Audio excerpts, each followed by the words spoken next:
तो सूरजपाल के डिक्शनरी में मंगलवार का दिन काफी ज्यादा अहम है।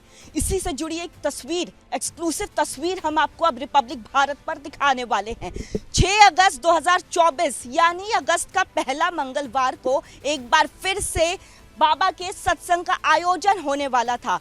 टेंट हाउस से तस्वीरें दिखा रहे हैं जहां पे ये घटना होती है। ये टेंट हाउस है जहां से पूरे सत्संग को मैनेज किया जाता था और उसी टेंट हाउस में हमें एक डायरी मिली है। ये डायरी में देखिए बाबा के अगले कार्यक्रम का पूरा ब्यौरा लिखा है। सबसे पहले अपने वीडियो को कहूंगी थोड़ा जूम करके दिखाए कि देखिए नीचे लिखा है 6/8/2024 को बाबा के अगले सत्संग का आयोजन होने वाला था और कहाँ पे, उत्तर प्रदेश के कन्नौज में। पता कन्नौज उत्तर प्रदेश, प्रथम मंगलवार, दिनांक 6/8/2024। इसी के साथ अब आपको यहाँ पे तस्वीर दिखाएंगे कि आखिर किस तरह से टेंट बनाए जाने वाले थे।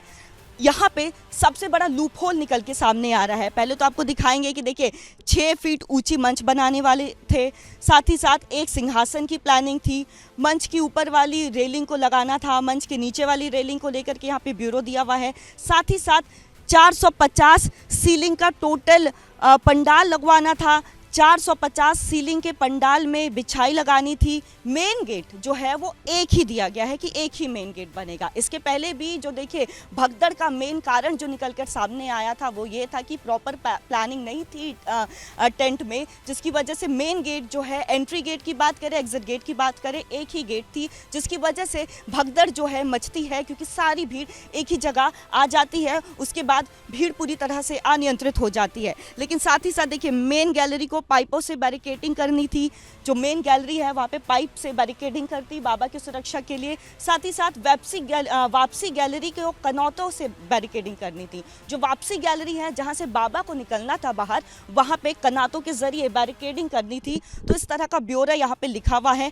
साथ ही साथ आपको तस्वीर हम दिखा रहे हैं सिंहासन की। तो अब देखिए ये सिंहासन है। इसी सिंहासन पर बाबा ने हाथरस में बैठ करके प्रवचन दिया था और अभी इसी सिंहासन को की प्लानिंग जो थी वो उत्तर प्रदेश के कन्नौज की थी। लेकिन अगर हम बात करें टेंट की तो एक बार फिर से टेंट को लेकर के जो एक्सक्लूसिव तस्वीरें हमने आपको दिखाई है उसमें एक बार फिर से काफ़ी ज़्यादा लूप होल निकल के सामने आ रहा है। और लूप होल सबसे बड़ा कि एग्जिट गेट और एंट्री गेट जो है वो केवल एक ही बनाई गई थी। जिस तरह से लाखों के तादाद में जो लोग यहाँ पे श्रद्धालु पहुँचे थे, लेकिन जो टेंट की बात करें अभी हाथरस में ही जो आयोजन हुआ था उसके हिसाब से देखिए 80,000 लोगों की अनुमति मिलती है। लेकिन टेंट जो है, जब टेंट वाले से हमने बात की तो उसे सिर्फ 60,000 लोगों की कैपेसिटी का ये टेंट बना था। लेकिन अब टेंट की जिम्मेदारी किसे दी थी उसकी भी तस्वीरें हम दिखाएंगे। देखिए ये राज कपूर टेंट वाले हैं, राज कपूर टेंट वाले जिन्हें यहाँ पे भी जिम्मेदारी दी गई थी। साथ ही साथ जब हम आसपास लोगों से हमने बात की तो उनका नाम जो है, पूरा नाम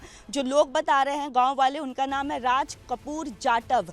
बाबा जाटव, मधुकर, जितने भी यहाँ पे जाटव समाज के हैं वो ज़्यादा से ज़्यादा बाबा के फॉलोवर्स हैं। तो टेंट बनाने की जिम्मेदारी भी उन्हें ही दी जाती थी। यहाँ पे उनका अकाउंट नंबर दिया है, IFSC नंबर दिया है, SBI का बैंक खाता है। तो ऐसे में यहाँ पे जो आयोजन हुआ था हाथरस में जहाँ पे ये घटना घटी थी, यहाँ पे भी राज कपूर को ही टेंट लगाना था। और अब जो कन्नौज में 6 अगस्त को ये होने वाला था सत्संग का आयोजन, वहाँ पे भी टेंट की जिम्मेदारी जो है वो राज कपूर को ही दी गई थी। विजय निशांत के साथ कोमल बहल, रिपब्लिक भारत।